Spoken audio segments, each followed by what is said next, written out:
MSME park 57 acres Chennai collector road face చేస్తూ మళ్ళీ 6 lane road port రోడ్లో MSME park virtual foundation CM గారు honourable CM గారు వేశారు అధ్యక్ష.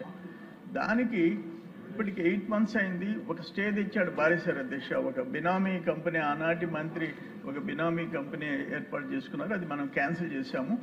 దానికి ఇప్పటికి 8 months స్టే వికెట్ చేయలేకపోయినాం అధ్యక్ష. రెండోది ఏంటంటే రిలయన్స్ 2600 ఎకరాలు 2008లో తీసుకుంటే ఈ రోజుకి జీరో.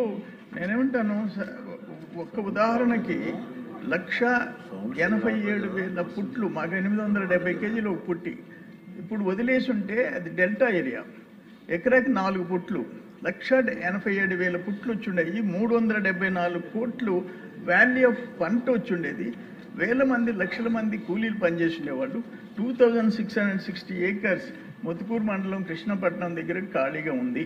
రెండోది కృష్ణపట్నం ఇన్ఫ్రాస్ట్రక్చర్ లిమిటెడ్ 4700 acres 2009లో రాజశేఖర్ టైంలో ఇచ్చారు. అది కూడా పరిశ్రమలు రాలేదు, ఎలాంటి అభివృద్ధి లేదు. దానివల్ల కూడా చాలా తీవ్ర నష్టం ఉంది. అందుకని వీటిని దృష్టిలో పెట్టుకొని వెంటనే మంత్రి గారు, నేనేమంటాను, 1000 ఎకరాలు ఖాళీగా పెట్టడం దానివల్ల రాష్ట్రానికి నష్టం, ప్రజలకు నష్టం. అది చూడాలని ఈ కోర్టు స్టే వికెట్ అయ్యేదానికి కావాల్సిన ఆ లీగల్ డిపార్ట్మెంట్ని వాళ్ళని యాక్టివేట్ చేయాలని చెప్పేసి మీ ద్వారా కోరుకుంటున్నాను అధ్యక్ష.